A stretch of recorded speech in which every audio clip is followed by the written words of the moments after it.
se metabolicen en la célula y la célula funcione normalmente. Vamos a tratar de comprender eso. Entonces, ¿la idea cuál es? A partir de ahora, cada macronutriente, vamos a ver qué cosa es el carbohidrato, la proteína, los lípidos, cómo se absorbe, cómo se transportan, cómo se almacenan algunos, ¿de acuerdo? Y cómo se utilizan en el medio celular, ¿de acuerdo? Entonces, hoy día vamos a iniciar con carbohidratos. Ya han visto las enzimas la vez pasada. Entonces, yo lo que quisiera es, si algo no me he dejado de entender, me interrumpan levantando la mano o abriendo el micrófono y conversamos, ¿de acuerdo? Somos un grupo pequeño y eso hace más fácil la interacción, ¿de acuerdo?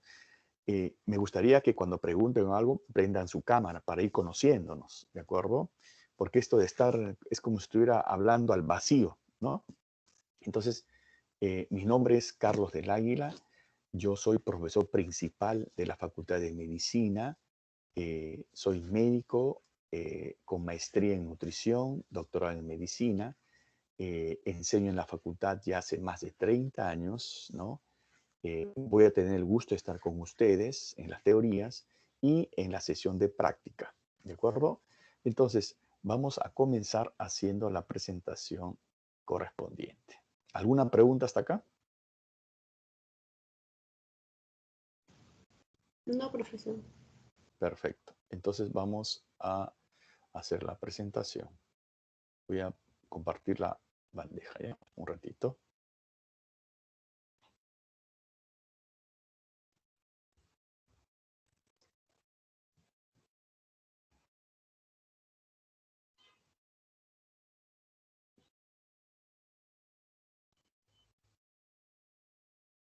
Acá está.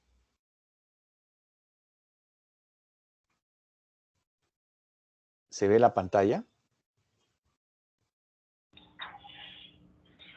No, profesor. ¿No se Ahora ve? no, profesor. Sí, ahora sí. Sí, No, profesor. ahora sí. Ya, Ahora sí se ve, profesor. ya. Ahora sí, ¿no es cierto? ¿Estamos? ¿Me confirma nuevamente si está en pantalla completa?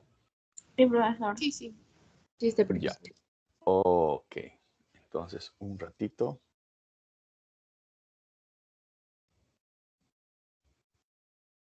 Un ratito.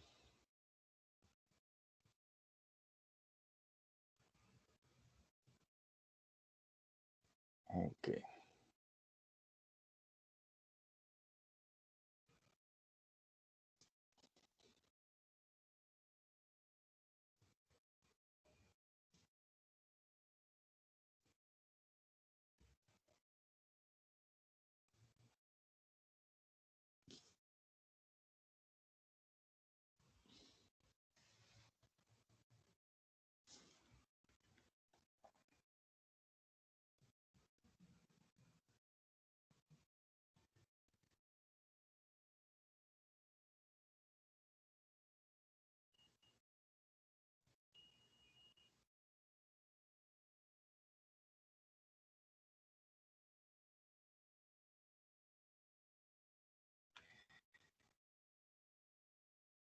Bien. Bien. Vamos a revisar entonces con respecto a los carbohidratos o también hidratos de carbono. ¿De acuerdo? Entonces, vamos a tener en cuenta que los carbohidratos son los nutrientes más difundidos en la naturaleza, ¿de acuerdo? Y son responsables de atender las mayores necesidades calóricas de los seres vivos. De hecho, es que los carbohidratos son la principal fuente del ser humano, ¿de acuerdo? Es el carbohidrato más difundido, el carbohidrato importante, ¿cuál es? La glucosa, ¿ok? La glucosa es la principal fuente de energía celular. Primer concepto. ¿Y dónde se encuentra la glucosa? Generalmente en el almidón. En el almidón sí es de origen vegetal y en el glucógeno sí es de origen animal. Esos son los polisacáridos, ¿no es cierto? Entonces, la principal fuente de energía es la glucosa. ¿Y dónde está generalmente? En el almidón de la dieta, ¿no es cierto? El almidón y todos los otros carbohidratos que ingerimos en la dieta, ¿en qué se transforma? En glucosa, antes de ser metabolizado. Entonces, nosotros lo que vamos a comprender hoy día es cómo es que llega el carbohidrato al organismo. En los alimentos, el carbohidrato se encuentra bajo la forma de almidón o de glucógeno. El almidón y el glucógeno contienen glucosa. Entonces, ¿cómo es que el organismo degrada el almidón o el glucógeno y lo convierte en glucosa para que lo absorba? Eso es lo que vamos a ver, ¿de acuerdo? Recuerden, químicamente los carbohidratos son polialcoholes con un grupo aldehído o cetona, diferenciándose por lo tanto en lo que se llama aldosas y cetosas. Son componentes estructurales de muchos organismos, incluyendo bacterias y algas, y el exoesqueleto de los insectos y la celulosa de las plantas. Entonces, recuerden, los carbohidratos son indispensables para el cuerpo. ¿Cuál es el carbohidrato más difundido y más común? La glucosa. La glucosa es la principal fuente de energía. ¿Dónde está la glucosa? Está en los alimentos. ¿Pero en qué tipo de alimentos? En el almidón, cuando es de origen vegetal, y en el glucógeno, cuando es de origen animal. Bien, ¿cuál es la estructura básica de un carbohidrato? ¿No? Dado que ustedes no tienen curso de química, tengo que hacerles recordar lo que ustedes ya saben por sus conocimientos previos, ¿no es cierto? Los monosacáridos son polialcoholes, mínimo 2 OHs, con un grupo aldehído o cetónico. Cuando se unen para formar di, oligo o polisacárido, lo hacen mediante un enlacido glucídico o glucosídico. ¿De acuerdo?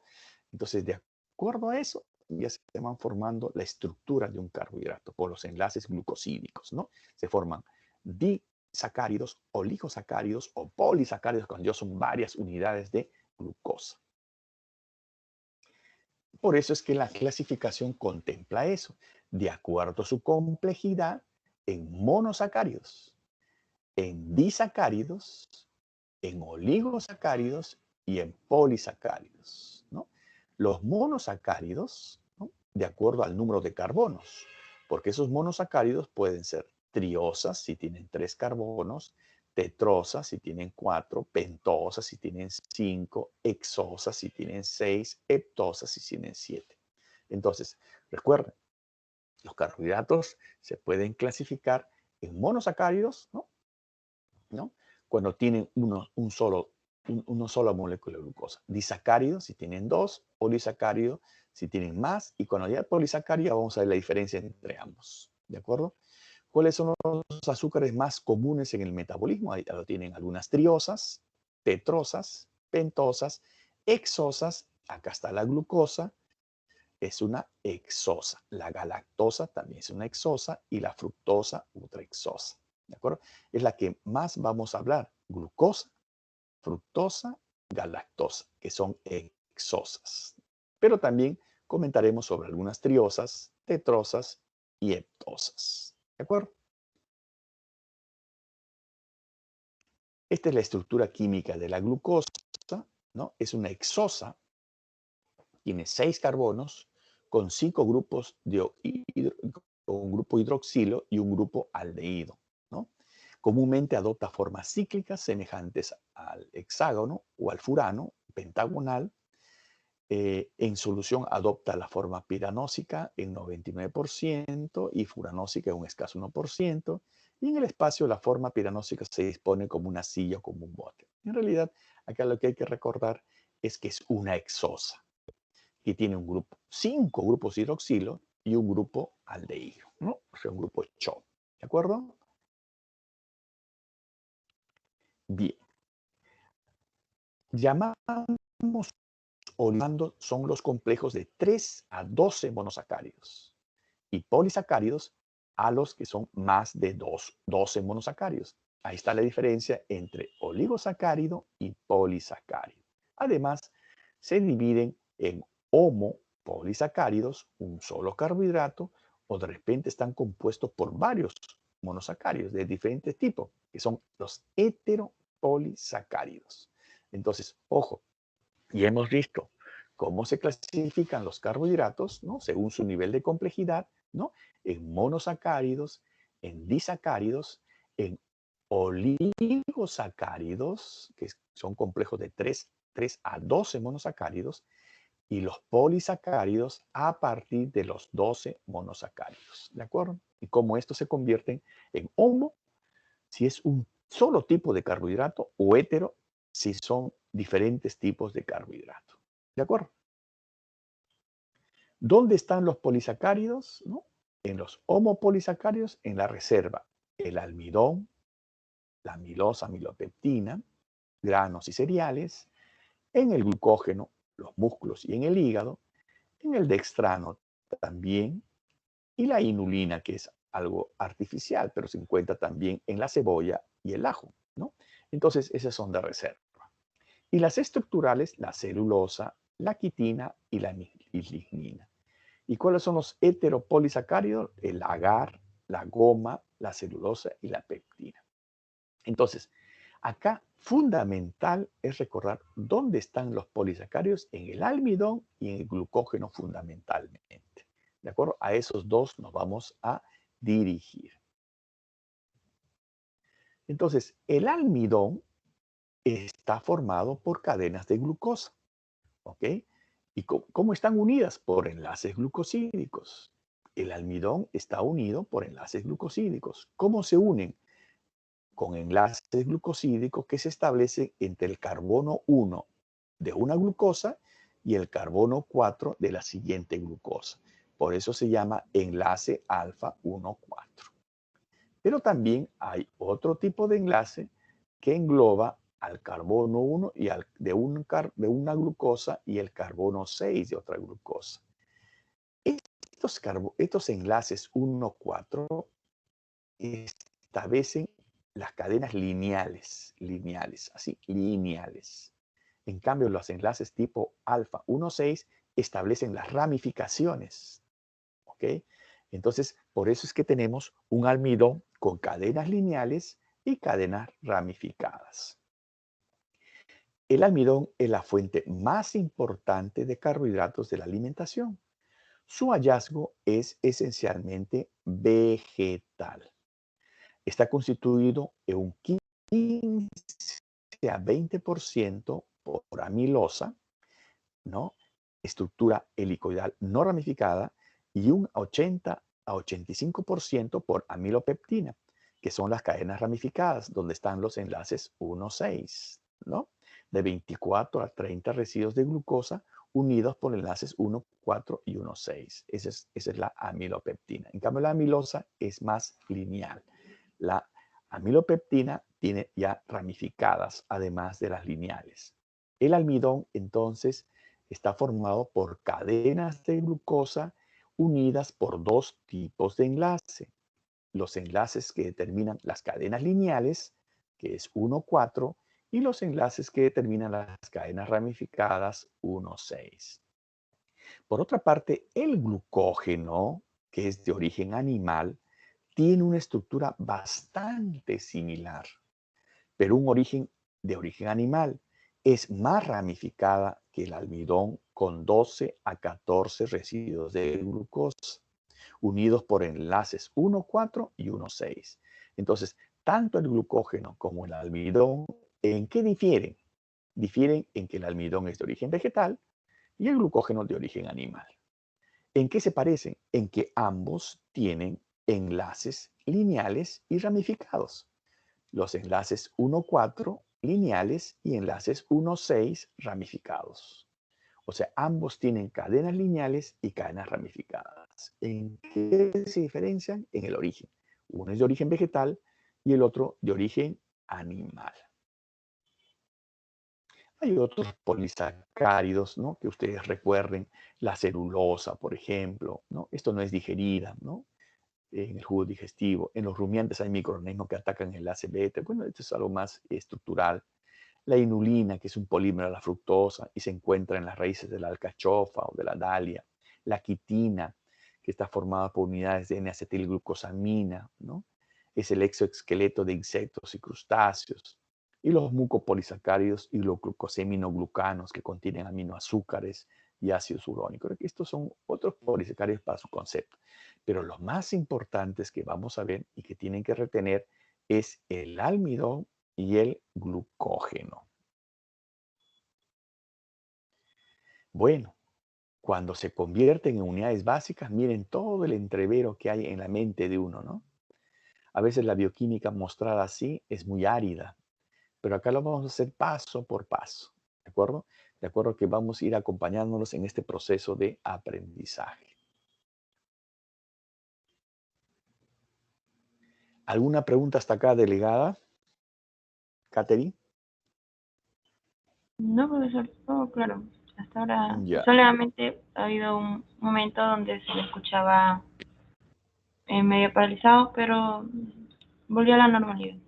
ya. Ok, gracias. Me avisas nomás, ¿ya? Las clases van a estar colgadas también en el Teams, ¿de acuerdo? Para que ustedes los tengan a mano, ¿ya? Catherine.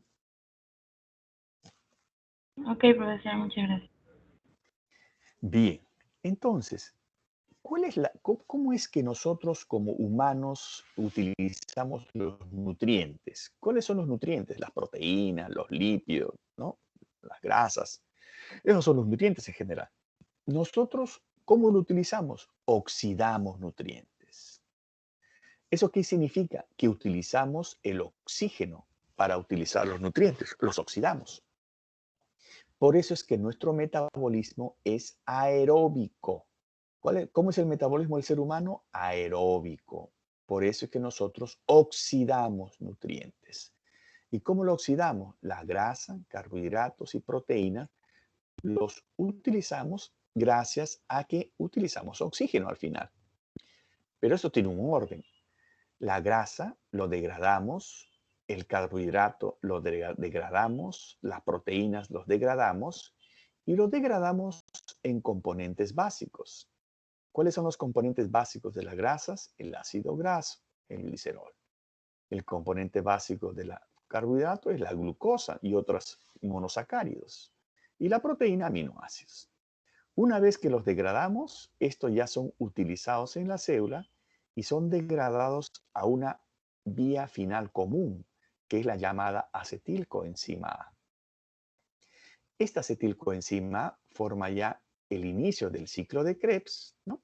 Que pasa por una serie de reacciones que se liberan equivalentes reductores que terminan reduciéndose gracias a la presencia de oxígeno en agua y liberando energía. Pero miren, todo esto funciona porque el oxígeno al final acepta todo esto. Si no hay oxígeno, no acepta nada, no funciona nada. Entonces, este es el orden que vamos a recordar en este momento. Cada macronutriente lo vamos a revisar detenidamente. En este caso, carbohidratos, cómo se digieren, cómo se absorben y cómo se utilizan. ¿De acuerdo? Ese va a ser el orden, cómo vamos a ver. Pero recuerden, nosotros somos un metabolismo aeróbico. En algunas circunstancias inusuales o de emergencia, podemos entrar a la vía anaeróbica. Ya vamos a ver qué vía metabólica funciona en anaerobiosis. ¿Qué significa aeróbica? Que utiliza oxígeno. ¿Qué significa anaeróbica? Que no utiliza oxígeno. Nuestro organismo utiliza un metabolismo aeróbico que utiliza oxígeno.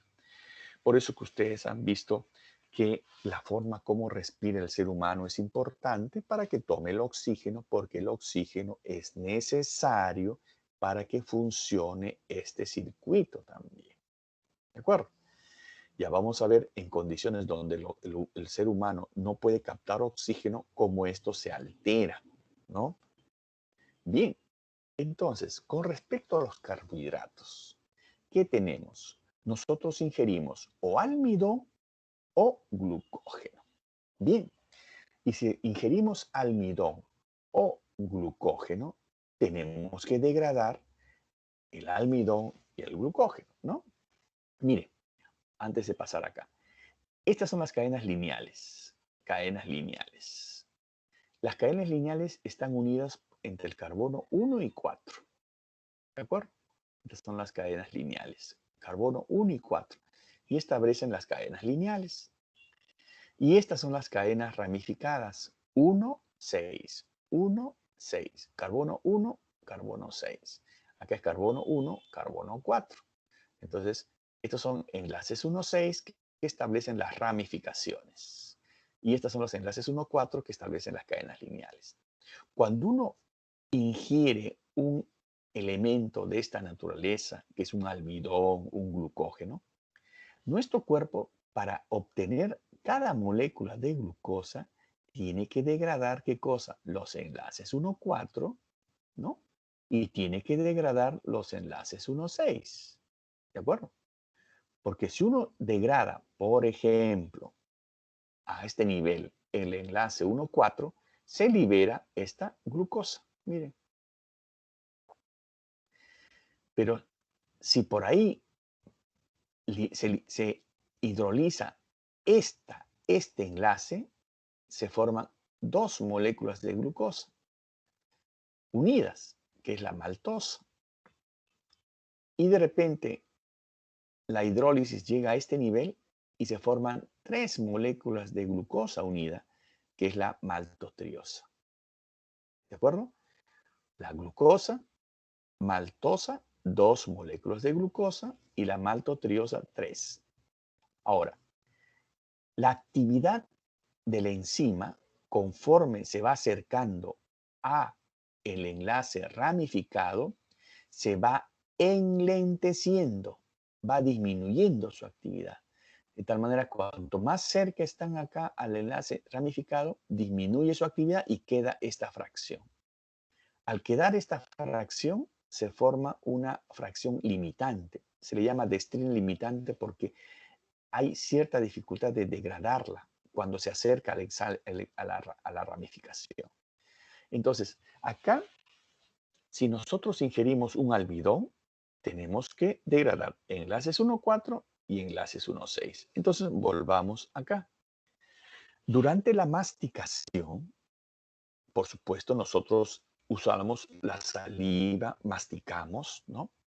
Y la saliva tiene una enzima llamada alfa-amilasa. La alfa-amilasa, ¿cuál es su función?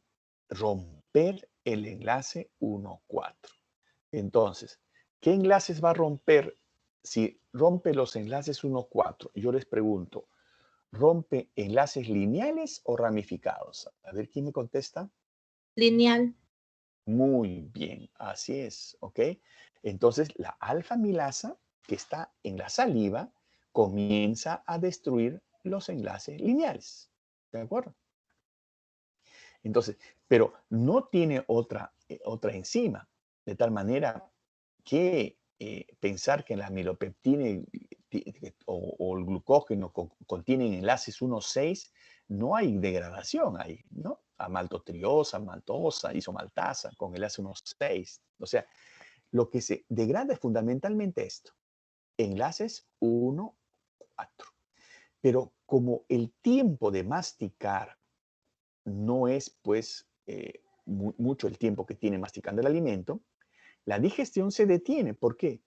Porque este ambiente en la boca es alcalino y cuando pasa el bolo de la masticación al estómago, se detiene la digestión porque el pH cambia. Ustedes han visto cómo en cinética enzimática la enzima depende de la temperatura, del pH, de la concentración de enzima. En este caso, la amilasa tiene como pH óptimo al pH alcalino. Entonces, el pH alcalino, ¿no? ¿Qué hace? Hace que la enzima actúe. Pero cuando pasa el estómago, el pH es ácido. Entonces, se inactiva la enzima. Ya no hay más hidrólisis. Entonces, ¿cuándo comienza la digestión? ¿Dónde comienza la digestión de carbohidratos? En la boca. ¿Por qué en la boca? Porque existe la alfa-amilasa. La alfa-amilasa, ¿dónde se produce? En las glándulas salivales. ¿Qué hace la alfa amilasa? Rompe el enlace lineal 1,4 y ahí comienza la digestión. Pero el tiempo que para en la boca es poco porque inmediatamente pasa al estómago. Por eso es importante masticar. Ya vamos a ver que la masticación es un evento no solamente físico, sino químico, porque va a estimular muchas hormonas, inclusive la saciedad. Porque por eso es necesario masticar bien. No masticar, mastica y rápido, en 5 minutos. No. O sea, tienen que masticar bien. Por este es un motivo, pero vamos a ver a lo largo del curso que hay otros motivos también. Entonces, acá estamos que se inicia en la boca la digestión de carbohidratos. Esto es para recordarles entonces cómo se va destruyendo, ¿no? De acuerdo al nivel donde actúa la amilasa, se va formando maltotriosa, maltosa y glucosa. Ya vamos a ver cómo va quedando la alfa-dextrina, la dextrina limitante. Al final, el almidón, como consecuencia de la acción de la amilasa, tiene que formar estos compuestos. ¿Dónde termina la degradación del almidón? En la luz intestinal. Cuando del estómago pasa el bolo alimenticio a la luz intestinal, este bolo alimenticio que contiene almidón, en este caso del ejemplo, va a tener la acción de la amilasa, de otra amilasa, ya no la amilasa de la saliva, sino la amilasa del jugo pancreático. Esta amilasa del jugo pancreático se mezcla con el bolo, ¿no? Y el almidón se convierte en maltosa, maltotriosa y dextrina límite. Entonces, una vez que se forma la maltosa, maltotriosa y dextrina límite, gracias a que en el borde en cepillo está una enzima glucosidasa, la glucosidasa degrada la maltosa que tiene 2 moléculas de glucosa en glucosa. La glucosidasa que está en el borde en cepillo degrada la maltotriosa que tiene 3 moléculas de glucosa en glucosa. Y finalmente degrada no solamente los enlaces 1,4, sino enlaces 1,6 de la dextrina límite y finalmente libera glucosa. Entonces, un elemento complejo como el almidón se convirtió en un elemento más simple como la glucosa. Esto es la digestión, si es que el alimento contiene almidón.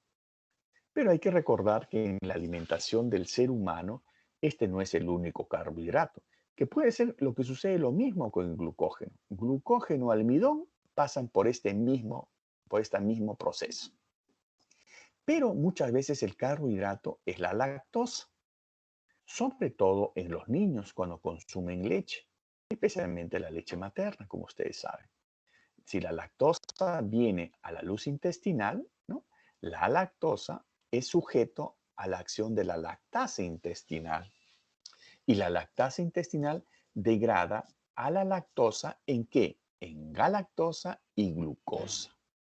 Si es que el carbohidrato que predomina es la lactosa, el azúcar del carbohidrato de la leche.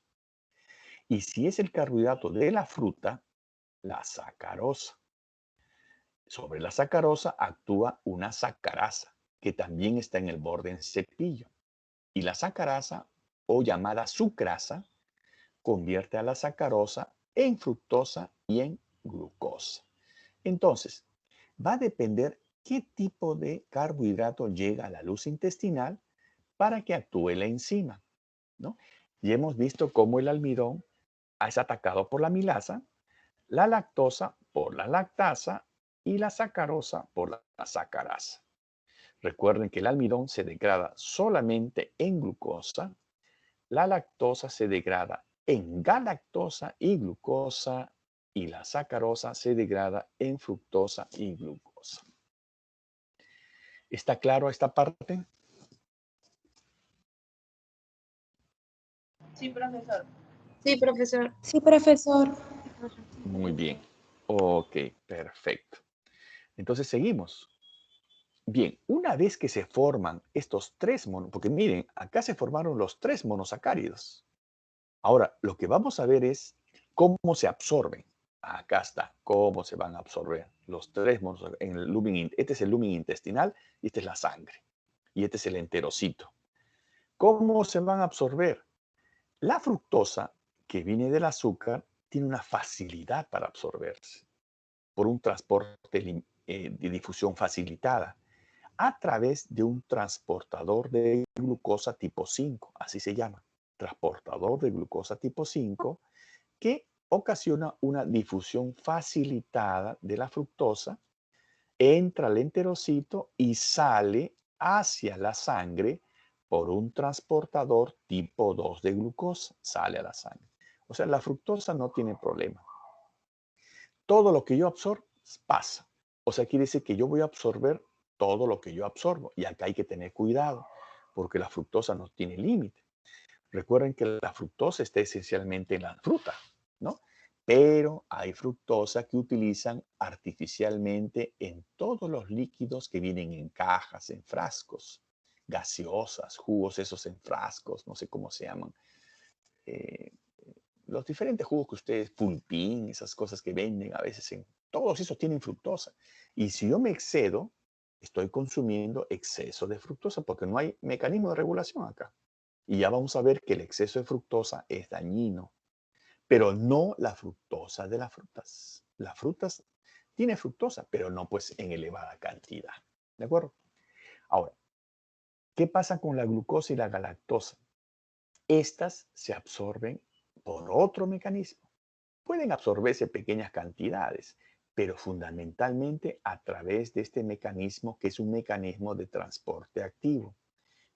¿Por qué se llama mecanismo de transporte activo? Porque consume energía al final. ¿En qué consiste? Hay un transportador, ¿no? Un transportador que es en realidad un sistema de cotransporte. ¿Por qué sistema de cotransporte? Porque transporta a la vez sodio-glucosa o sodio-galactosa. Es decir, este sistema de cotransporte se activa cuando hay cantidades equimolares de sodio y glucosa o de sodio-galactosa. Entonces gira y mete el sodio y mete la glucosa o mete la galactosa. Entonces, el sodio al entrar, por supuesto, es incómodo a nivel intracelular porque jala agua. Entonces la célula, para no repletarse de agua, lo saca. Lo saca mediante la bomba de sodio-potasio. Al sacarla, restablece el ingreso de potasio, que es importante catión intracelular, y el sodio es el catión extracelular. Pero esto requiere energía. Por eso se llama mecanismo de transporte activo. Y la glucosa o la galactosa salen de la célula, del enterocito, hacia la sangre, ¿no? Por el transportador tipo 2 de glucosa. Tipo 2. ¿De acuerdo? Entonces sale. Y acá está la glucosa, galactosa y fructosa. Uno por difusión facilitada y otro por transporte activo. Recuerde que para que se active este transporte tiene que haber sodio con glucosa. Y miren, qué importante recordar esto, porque justamente esa es la base para utilizar las sales de rehidratación oral. ¿Cómo yo hidrato a un paciente? Las sales de rehidratación oral tienen cantidades equimolares de sodio y glucosa. Uno lo diluye en agua y utiliza este mecanismo. Al utilizar este mecanismo, utiliza el cotransporte. Ingresa el sodio, pero ingresa el agua también. Y el sodio, donde va, jala agua. Entonces, hidrata al paciente y a la vez le da energía.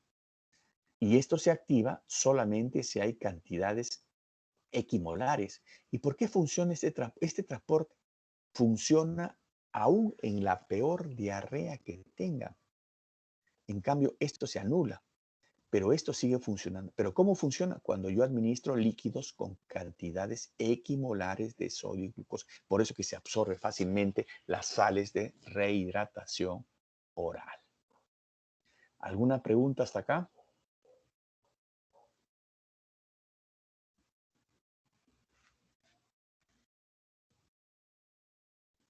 ¿Preguntas?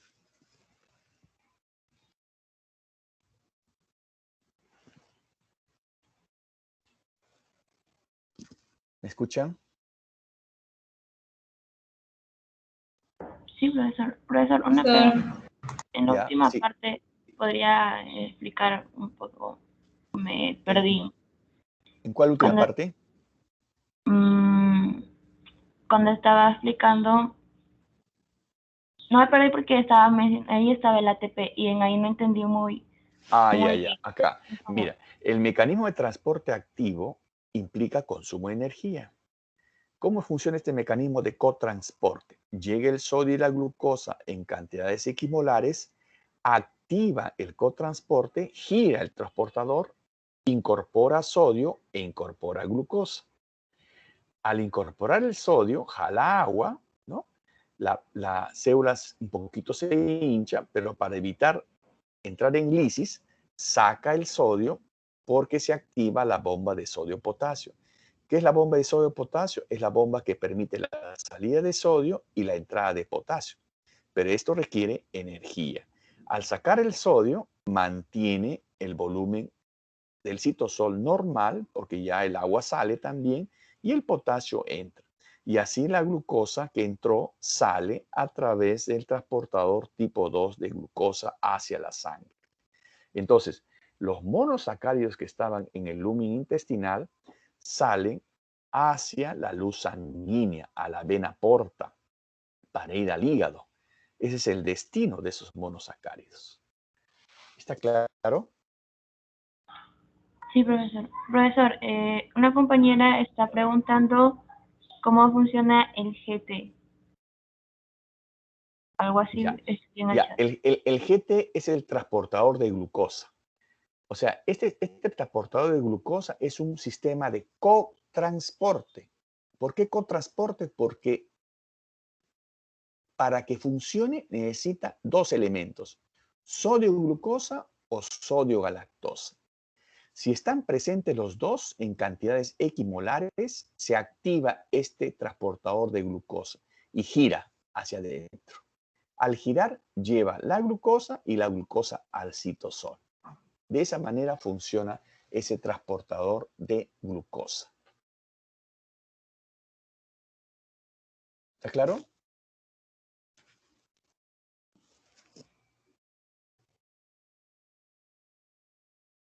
Sí, profesor. Entonces, ahora Sí, continuamos. profesor, gracias. Ok. Miren, qué importante es mantener los niveles de glucosa normal en sangre. Es muy importante. Mantener los niveles de glucosa normal, ya vamos a entender todos estos mecanismos, ¿de acuerdo? Más adelante, cómo se regula la glucosa. Por eso es importante ver de dónde parte la glucosa, ¿no? Cuando sale la glucosa a la sangre, tiene que estar en valores normales. Ya vamos a ver cómo sale del hígado, cómo la insulina y el glucagón, las hormonas, intervienen en regular la glucosa y cómo se utiliza la glucosa. Todo esto lo vamos a entender. Esto es para motivarlos a tratar de estar atentos a la clase. Mire, cuando la glucosa aumenta en sangre, o sea, y hemos dicho que la glucosa hacia dónde va, al hígado, y del hígado va a la sangre, ¿de acuerdo? Entonces, cuando la glucosa aumenta en sangre, estimula la célula beta para que produzca insulina. ¿Y qué hace la insulina? Estimula la captura de glucosa por los tejidos. Y de esta manera disminuye la glucosa en sangre. Este incremento de glucosa también afecta, inhibe las células alfa para evitar la acción del glucagón, ¿no? Porque el glucagón es una hormona hiperglicemiante. Entonces, por eso tiene que bajar, porque hay glucosa elevada. Acá la que se eleva es la insulina, para favorecer la captura de glucosa por los tejidos. Entonces, cuando aumenta la glucosa en sangre, aumenta la secreción de insulina y esta ordena la retirada de la glucosa por los tejidos. Ese es el sistema de regulación de la concentración de glucosa en una situación de alimentación. Cuando yo me alimento, mi glucosa se eleva, ¿no? ¿Cómo se llama la glucosa elevada? Hiperglicemia. Y si esa hiperglicemia se eleva porque he ingerido alimentos, se llama hiperglicemia postprandial. todos tenemos normalmente una hiperglicemia postprandial, ¿no? Que generalmente no se eleva más allá de 180 miligramos. Eso lo vamos a ver también. Pero la hiperglicemia postprandial estimula las células beta para que produzcan insulina. La insulina permite la captura de la glucosa por los tejidos y baja la glucosa postprandial. ¿De acuerdo? De tal manera que siempre tenemos valores de glucosa normales. Por otro lado, si la glucosa baja, por ejemplo, estoy en ayuno, ¿no? La glucosa no estoy alimentándome. También tengo que mantener mi glucosa en rangos normales. Entonces, ¿qué hace la disminución de glucosa? Disminuye la secreción de insulina de las células beta, pero aumenta la secreción de glucagón de las células alfa del páncreas. ¿Para qué? Para que disminuya la captura de glucosa y por el contrario, se sintetice glucosa y se libere glucosa del hígado para que la glucosa se mantenga dentro de un rango normal y no se afecte el cerebro de la persona. Entonces, este es un mecanismo que nos defiende frente a la hipoglicemia. Hipoglicemia es disminución de glucosa en sangre. Hiperglicemia, aumento de glucosa en sangre. Entonces, acá es importante, ¿no?, tener en cuenta estos mecanismos de regulación a través de la insulina y a través del glucagón. Recuerden que estas láminas van a quedar ahí para que lo repasen continuamente. Ya saben ustedes qué pasa cuando entramos en una hiperglicemia postprandial y ya saben ustedes qué pasa con su glucosa cuando están en un periodo de ayuno. Por ejemplo, han tomado desayuno a las 6 de la mañana y a las 10 ya está funcionando este sistema para impedir que la glucosa baje demasiado. Porque la hipoglicemia no puede existir en nuestro cuerpo, porque la glucosa es tremendamente necesaria para el cerebro. El cerebro es un tejido glucodependiente, es su principal fuente de energía.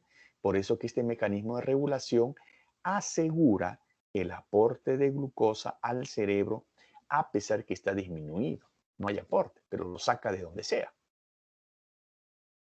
Bien, entonces vamos a ver a dónde va esa glucosa, cómo se oxida, en qué termina. Miren, la glucosa en realidad puede ir a diferentes vías metabólicas. Primero recuerde, la glucosa, la galactosa, la fructosa van al hígado y del hígado salen hacia la sangre. ¿De acuerdo? En la sangre es captado por los diferentes tejidos, ¿no? Y estos diferentes tejidos, ¿no?, los utilizan de diferente manera. Los oxidan formando energía, como vamos a ver, o formando ácidos como este glucurónico o pentosas, o de repente se almacena como glucógeno, ¿no? O forma lactato, ¿de acuerdo? Con el piruvato. Entonces, a todo eso se derivan las vías metabólicas de la glucosa. Eso lo vamos a analizar paso por paso. Y así vamos a aprender todas estas vías metabólicas que en realidad importantes recordarlas, ¿no? La glucogénesis. ¿Qué cosa es glucogénesis? Formación de glucógeno a partir de glucosa. Glucogenólisis. ¿Qué cosa es glucogenólisis? Degradación del glucógeno a glucosa. Recuerden, la principal manera como se almacena la glucosa es como glucógeno. Por eso es que la síntesis es la glucogénesis y la degradación del glucógeno es la glucogenólisis. Luego vamos a recordar qué cosa es la gluconeogénesis. La gluconeogénesis es la formación de glucosa a partir de elementos no glucídicos, es decir, de elementos que no tienen nada que ver con los carbohidratos, ¿no? Y la glucólisis es la principal vía de oxidación de la glucosa, la vía glicolítica o glucólisis, el ciclo del ácido cítrico o ciclo de Krebs y las vías de las pentosas. Todo eso vamos a tratar de revisarlos en estas semanas, ¿de acuerdo? Después ya en lípidos van a ver todas estas vías también con las proteínas. Pero hoy día Y en estas semanas que vienen vamos a revisar los procesos en que tienen que ver con los carbohidratos. Bien, entonces, ¿cómo es que la célula utiliza la glucosa? La glucosa, pues, es utilizada como principal fuente de energía, pero acá hay un detalle. Para que la glucosa entre a la célula, requiere un transportador, el transportador de glucosa. Pero una vez que entra, puede salir también por el mismo transportador. Entonces, toda célula que utiliza glucosa, requiere que una vez que entre la glucosa, se fosforile. Porque una vez que se fosforila, la glucosa ya queda encarcelada en la célula. Es decir, ¿qué cosa es fosforilación? Es incorporar un grupo fosfato en el carbono 6 de la glucosa. Y se forma glucosa a glucosa 6-fosfato. Y listo, ya la glucosa no puede salir. Porque si la glucosa se mantiene en glucosa, sale. Entonces la célula, para encarcelar, ¿no?, quedarse con la glucosa, la fosforila. Eso es muy importante. Ahora, hay un tejido como el tejido hepático que tiene la capacidad de revertir esto. Es decir, glucosa que encuentra fosforilada, le quita el fósforo, se queda en glucosa y libera glucosa. Por eso que el hígado libera glucosa a la sangre. Tiene esa capacidad porque tiene la enzima que hace lo contrario, que es la glucosa 6-fosfatasa. Entonces, aquí es importante recordar, la fosforilación de la glucosa es un requisito indispensable para que la célula se quede con la glucosa y esta glucosa sea utilizada en las diferentes vías metabólicas. Es la fosforilación de la glucosa. En otras palabras, la glucosa 6-fosfato es la forma activa de la glucosa.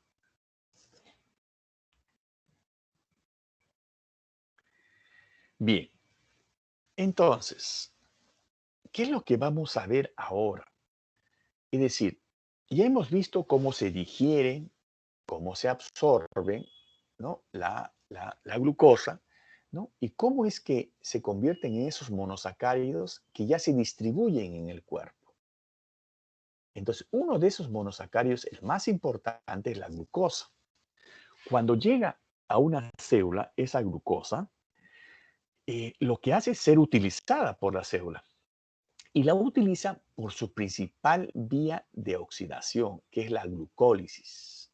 ¿De acuerdo? La glucólisis es la principal vía de oxidación. ¿Qué cosa es la glucólisis o glicólisis?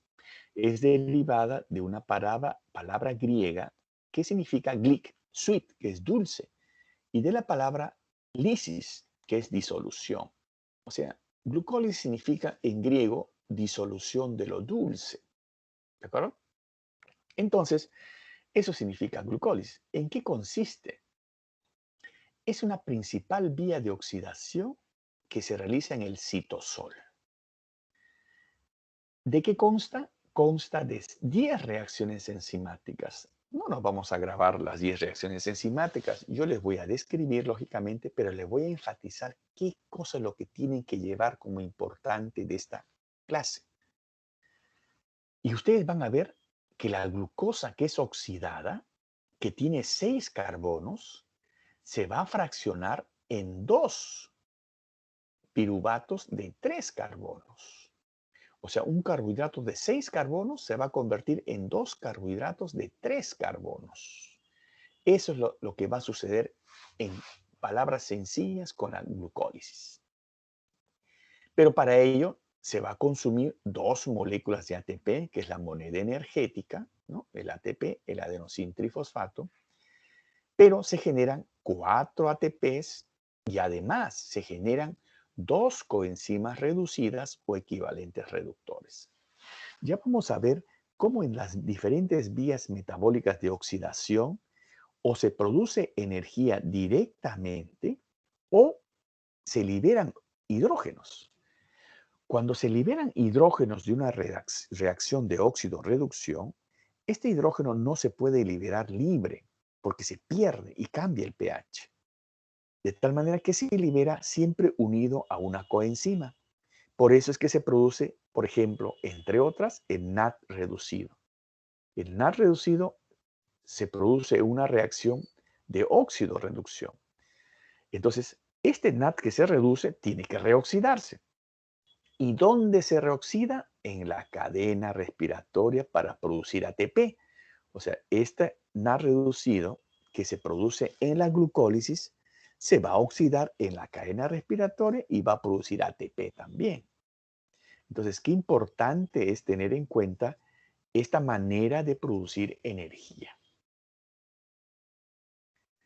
Bien, la glucólisis, vamos a ver que tiene etapas de oxidación, ¿no? Es de gran dependencia cuando existe pocas mitocondrias. Porque recuerden que la glucólisis se realiza en el citosol, no en las mitocondrias. Entonces, a más citosol, más actividad glicolítica. Pero a menos citosol, ¿no? Eso quiere decir que hay menos actividad glicolítica. Y ya vamos a ver que esta vía de oxidación funciona tanto en aerobiosis como en anaerobiosis. O sea, funciona en ambos casos. Ya vamos a ver cómo. Pero es de gran dependencia cuando existe pocas mitocondrias. ¿En dónde existe pocas mitocondrias? En la médula renal, en el testículo, los leucocitos, en fibras musculares blancas, hay pocas mitocondrias, más citosol. O sea, esas células dependen más de la vía glicolítica. Por otro lado, la córnea, el cristalino y ciertas regiones de la retina reciben un suministro de sangre limitado. Por lo tanto, dependen de la glucosa. Los tejidos que dependen de la glucosa utilizan alrededor de 40 gramos de glucosa al día, imagínense, ¿no? Bien, y esta es la vía glicolítica, ¿no? Que parece bien difícil, ¿no? De comprender, ¿no? Esto lo encuentran en su Harper, ¿no? Su libro Harper. Pero acá lo importante es, miren, acá está la glucosa de 6 carbonos y se mantiene como 6 carbonos, va cambiando de estructura hasta que se convierte en 2 moléculas de 3 carbonos. Hasta acá son 6 carbonos. Acá se fracciona. Entonces, la primera etapa es de activación. Es decir, ¿qué hace la glucosa cuando entra en la vía glicolítica? Se activa. Y se activa gracias a 2 enzimas, a la hexoquinasa o a la glucoquinasa. ¿De acuerdo? Ahora, ¿por qué existen 2 enzimas que fosforilan? Porque estas 2 enzimas son un poco diferentes. La hexoquinasa no requiere tanta cantidad de glucosa para activarse. Apenas a la célula llega una pequeña cantidad de glucosa, se fosforila la hexoquinasa. Pero para que se active la glucoquinasa, se requiere una alta concentración de glucosa. Por eso que esta glucoquinasa existe en el tejido hepático. Porque recuerden, todos los monosacáridos llegan al hígado. Y el hígado deja pasar la glucosa, esos monosacáridos, a la sangre, al resto del cuerpo. Y los deja pasar porque no los captura todos. Captura solamente cuando llega gran cantidad de glucosa. Esa glucosa que se eleva después de ingerir los alimentos, los captura. Pero después el resto lo deja pasar. Porque ¿qué pasará si es que existiera hexoquinasa en el hígado? Se quedara con toda la glucosa. En cambio, la glucoquinasa es más social, ¿no? Comparte, deja pasar la glucosa a la sangre. Entonces, esa es la diferencia entre ambas, ¿no? Pero la mayor parte de las células tiene hexoquinasa para fosforilar a la glucosa, para encarcelar a la glucosa. Una vez que esté encarcelada, listo. ¿Cuál es el siguiente objetivo? La glucosa dice, oye, pero solamente tengo un fósforo. Yo necesito 2 fósforos para sobrevivir. Porque si yo me parto en dos, el que no tiene fósforo sale de la célula. Porque yo necesito el fósforo para estar anclado dentro del citosol. Entonces la glucosa 6-fosfato dice, yo necesito otro fósforo. Entonces tengo que captar el otro fósforo. ¿Cómo lo capta? Primero, por una isomerasa se convierte en fructosa 6-fosfato, que es una estructura que se prepara para recibir a otro fósforo. Entonces, esta fructosa C-fosfato recibe el otro fósforo y se convierte en fructosa 1,6-bifosfato. Acá están los dos fósforos. ¿Y de dónde lo obtiene? De consumir ATP. Al igual que acá, ¿de dónde obtiene el fósforo? Del ATP. Se consume ATP y acá se consume ATP. Y listo, la glucosa se convirtió en una hexosa que contiene 2 fósforos. Y cuando tiene 2 fósforos, ya se puede dividir, porque cada triosa tiene un fósforo. Cada triosa tiene un fósforo. Que si no hubiera este fósforo, esta triosa se escapa de la célula. Esta triosa se escapa de la célula. Por eso es que la glucosa en esta primera fase de activación se prepara para recibir 2 fósforos y tener la capacidad de dividirse en 2 triosas. Estas 2 triosas hasta acá se forman. ¿Y por dónde sigue la vía glicolítica? Por esta triosa que es la gliceraldehído 3-fosfato. Por acá sigue la vía. Esta no. Esta se forma. ¿Por qué? Porque en algunas células este carbohidrato puede derivar en grasa. Por ejemplo, en el adipocito. La dihidroxiacetona fosfato se convierte en glicerol y de ahí se sintetiza triglicéridos. Ya vamos a ver más adelante. Pero en los casos que no requiera formar grasa, esta va a formar otra molécula de gliceraldehído 3-fosfato. De tal manera que se forman 2. Una viene del original, de acá, de la fructosa 1,6-fosfato, y otra viene de la dihidroxiacetona fosfato. De tal manera que son 2 moléculas a partir de ahora, que se forman 2 moléculas de 1,3-fosfoglicerato. En esta reacción hay un proceso de óxido-reducción. Miren, y como hay un proceso de óxido-reducción, se liberan hidrógenos. Y como se liberan hidrógenos, inmediatamente lo captura una coenzima. ¿Qué coenzima la captura? El NAD. El NAD reducido. Este NAD reducido, ¿dónde normalmente se reoxida? Se reoxida en la cadena respiratoria para producir 3 ATPs. Y nuevamente formar NAD oxidado para la siguiente reacción. Pero se forman 3 ATPs a través del NAD reducido. Y se forma el 1,3-fosfoglicerato, que se va acomodando nuevamente, ¿no?, a 3-fosfoglicerato, ¿no? Y en ese acomodo, como se formó un enlace de alto valor energético, se libera ATP en la siguiente.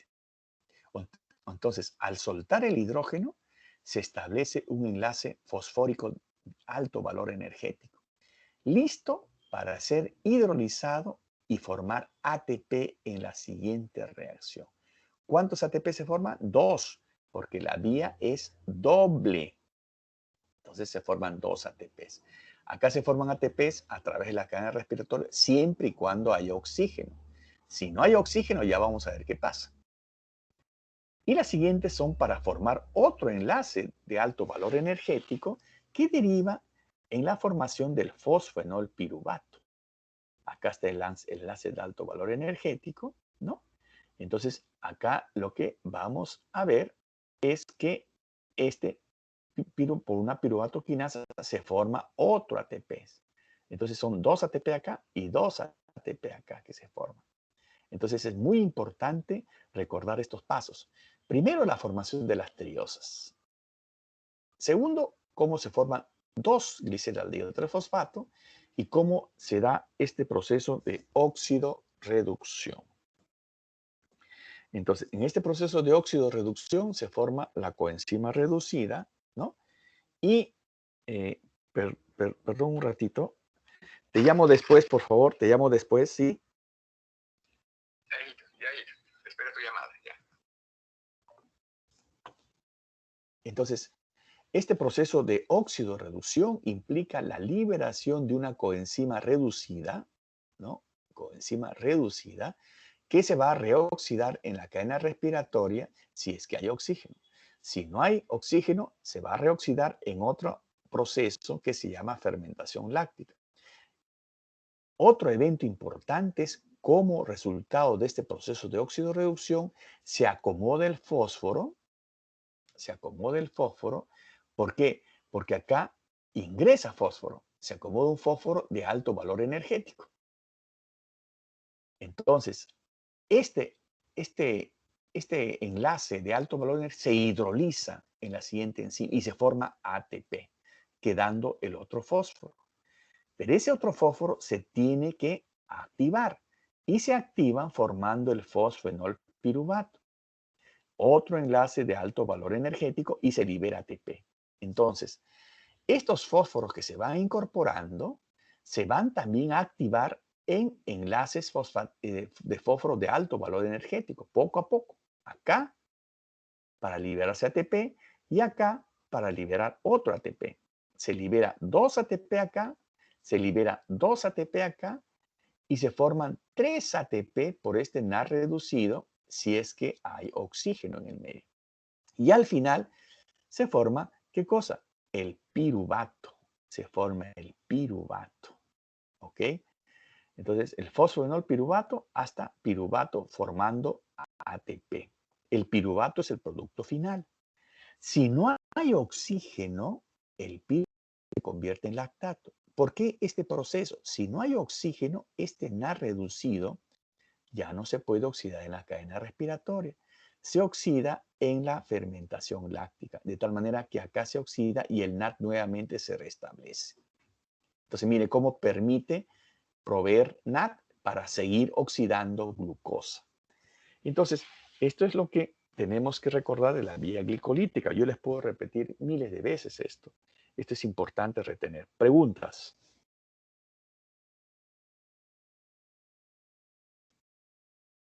¿Preguntas?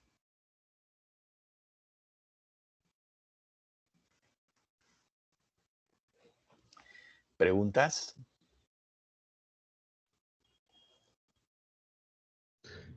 No creo, profesor, sí ha quedado claro.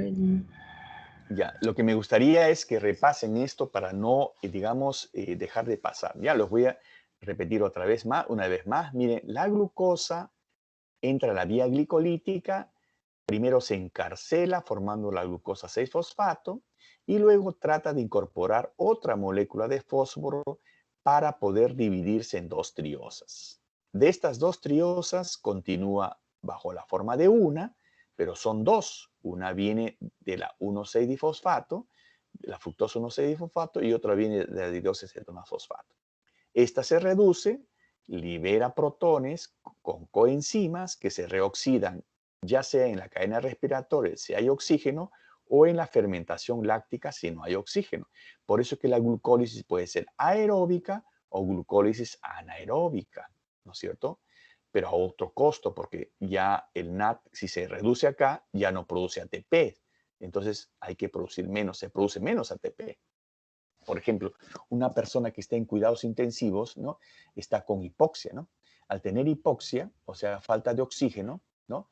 Esa persona entra en glucólisis anaeróbica, produce energía, pero ya no a la misma cantidad, ¿no? Y por eso es que tiene que entrar un ventilador, porque ese ventilador le ayuda a oxigenar y le ayuda a oxigenar su vía metabólica, a funcionar mejor y a producir más energía. Entonces, ese es importante que recuerden, ¿no? Y cómo se produce el ATP, cómo se va acomodando el fósforo para liberar energía bajo la forma de ATP. Entonces, se forman 2 ATPs acá, 2 ATP acá, son 4, ¿no? 4 más 3 acá, pero acá son doble, porque son 2, 2, 2. O sea, son 2 coenzimas reducidas. O sea que se producen 6 ATPs. 6, 8, 10. Menos 2 consumidas son 8 ATPs en una vía aeróbica. En cambio, una vía anaeróbica no se produce acá porque esto se reoxida en la fermentación láctica. Entonces, resten a esos los 6. 8 menos 6, 2. Entonces, en la vía aeróbica se producen 8 ATPs, pero en la vía anaeróbica, al no haber reoxidación del NAD en la cadena respiratoria, sino en la fermentación láctica, solo se producen 2 ATPs. Solo se producen 2 ATPs. Entonces, eso es importante recordarlo. Profesor, ¿Sí? profesor, disculpe, una compañera, nuestra compañera Lania está preguntando, ¿todo ello se da en el cuerpo? Sí. O sea, en el cuerpo normalmente se da la vía glicolítica en todas las células. Todas las células tienen actividad glicolítica. ¿Quiénes son las que tienen más actividad glicolítica? Los que tienen más citosol. Por ejemplo, los eritrocitos no tienen mitocondrias, tienen puro citosol. Entonces, ¿de dónde sacan energía? Solo de la vía glicolítica. Entonces, ustedes entenderán la importancia de esta vía. Es la vía universal de oxidación de glucosa. Todas las células que tienen citosol tienen vía glicolítica.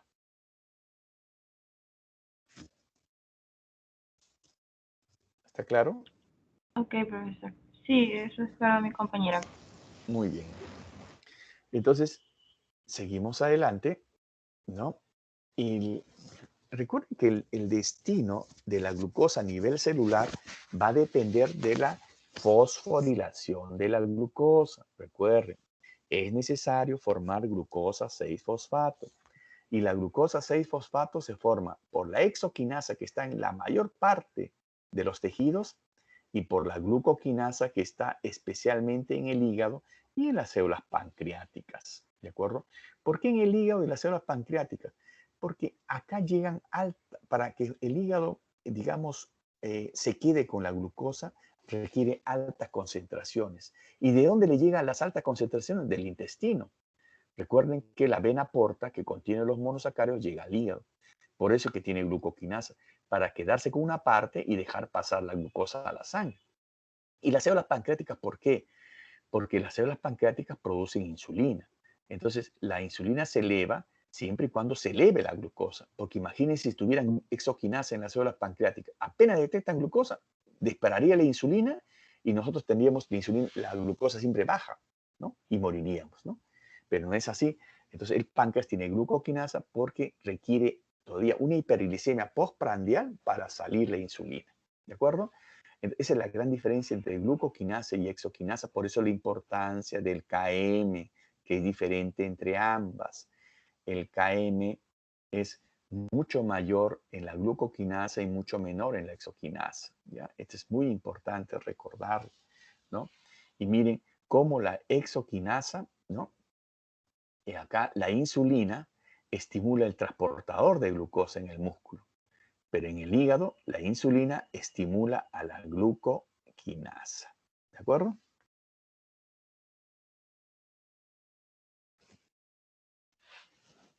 Bien. Nuevamente, acá estamos con la vía glicolítica. Miren, la vía de activación requiere 2 moléculas de ATP nuevamente, ¿no? Y cómo se forma una molécula con 2 fósforos para que se divida en 2 triosas, cada uno con su fósforo.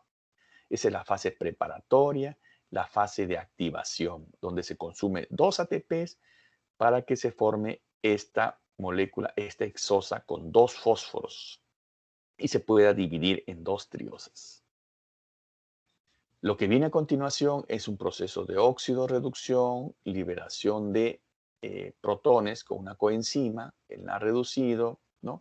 La liberación de ATP en la siguiente, porque se forma un enlace fosfórico de alto valor energético, y el siguiente también se forma a nivel del fosfenol piruvato a piruvato para liberar ATP, ¿no? Esta es la fase de producción de energía, ¿de acuerdo?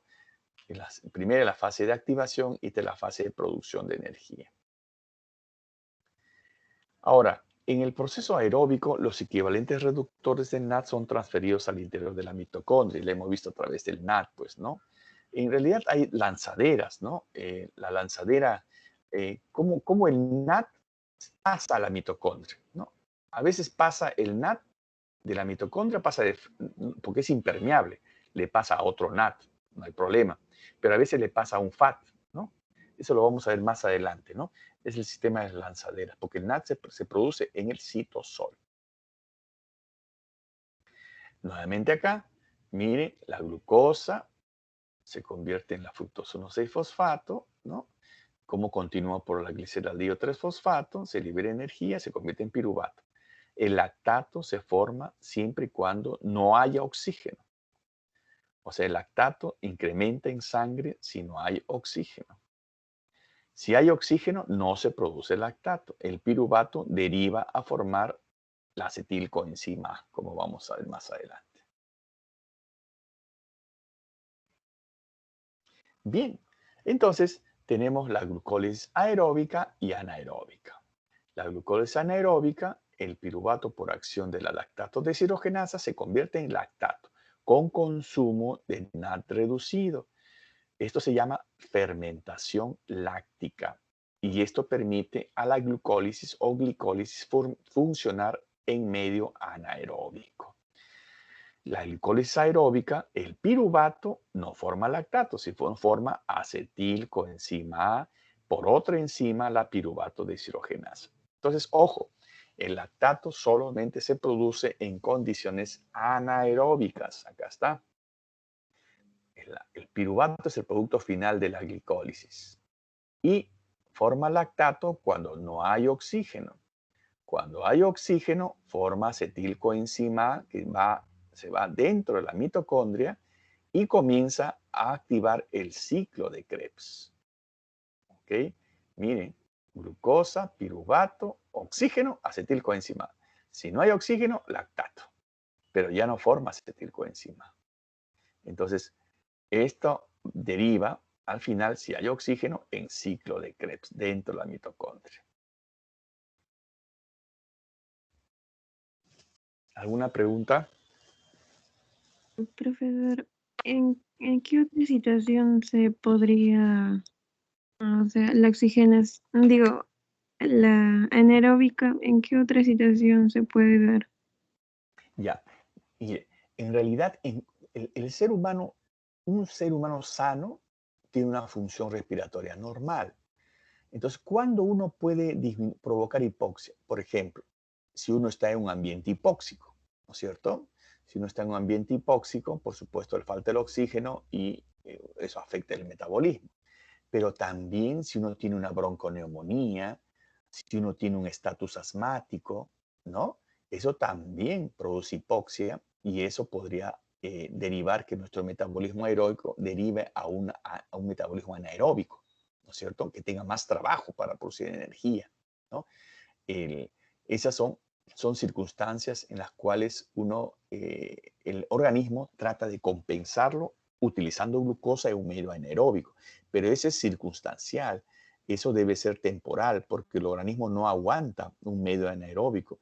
Siempre necesita el oxígeno, especialmente para el cerebro.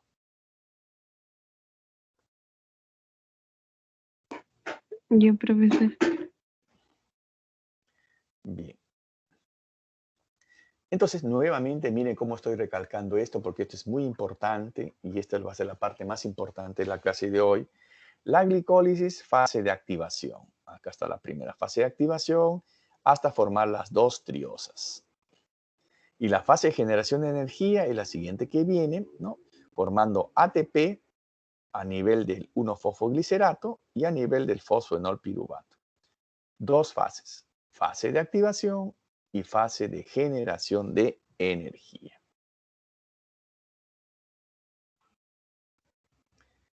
Bien. ¿Delegada? ¿Delegada? Sí, profesor. Ya. Acá vamos a quedarnos hasta la próxima semana, ¿ya? Ok, profesor, está bien. Profesor, disculpe, las Sí. diapositivas me lo va a pasar. Sí, le voy a pasar al Teams, ¿ya? Ha creado el grupo de bioquímica, sí, sí hay grupo. Sí, sí, hay grupo, claro, claro que hay grupo. ¿Ya? Ahí entran y ahí les pongo la diapositiva más tardecito, ¿ya? Ok, profesor, está bien. Muy bien, entonces estamos en contacto hasta la siguiente clase, ¿ya? Profesor, disculpe, están preguntando si tiene un libro que nos podría recomendar. Sí, yo les voy a dar unas copias mimeografiadas que yo tengo y el libro que les recomiendo es el Harper. Pero yo les voy a pasar unas copias que tienen en palabras más sencillas lo que estoy hablando, ¿ya? Ok, profesor, está bien, muchas gracias. Ok. Profesor, disculpe, ya tomó asistencia, ¿verdad? Sí, ya lo tengo acá. Ya lo Ay, tengo ok. acá. ¿Tengo asistencia? Sí, ya lo tengo acá. Ok, ¿preocupada, Camila? Sí, Camila. Ya, sí, Profesor, la yo tengo. también quisiera, no pude encender mi cámara ni pude conectarme por problemas de internet a ¿Cómo te llamas? tiempo a Katia. las 9:30. Katia, ¿no? Sí, Katia Ya, Migliori. acá lo tengo, sí. Profesor, buenos días. Yo he tenido Sí. también problemas con internet y no sé si me habrá ¿Tú tomado eres la asistencia. Alison? ¿Alison? Sí, Ya, Villa está Chica. bien, está bien, está bien. Profesor, buenos días. Yo entré 10 minutos tarde por problemas con mi laptop. Karen, ¿no? Karen, ¿sí? Sí, Ok, profesor. ok. Ok, gracias. Profesor, yo también. Profesor, disculpe, tomar toma lista, ya está en la clase. Yo lo tengo, es que yo lo tengo escrito acá en el Teams. Edith, ¿no? Profesor, disculpe, Cárdenas, Gracias. Cárdenas Choxe, profesor. También la tengo acá, sí. Muchas gracias, profesor. Profesor, disculpe, Profesor, profesor Sí. Dime. Campos. También lo Campos. tengo acá, también lo tengo. profesor, También. buenos días, disculpe, Chocano. También Carla Florencia, Camila Esther, Sí. Mejía Cucho. Fernández Profesor. Aguilar, Fernández Aguilar también, Disculpe, Aguilar Rúa. también. Mejía Profesor, Cucho. Muchas gracias. Profesor, disculpe, acá hay dos alumnos que están escribiendo.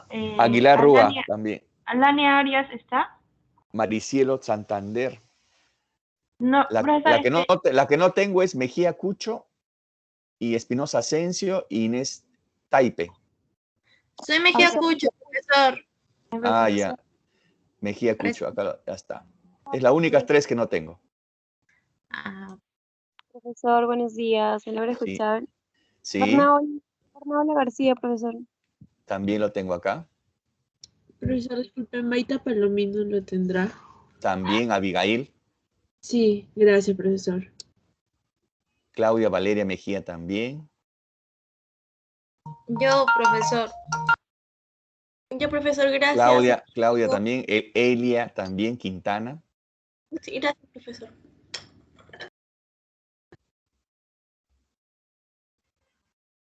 ¿Listo? Nos vemos. muchas gracias, profesor. Muchas gracias, profesor. Cuídese. Chao, chao. Sí, Cuídense también. profesor. Adiós. Chao, chao. Gracias. Gracias.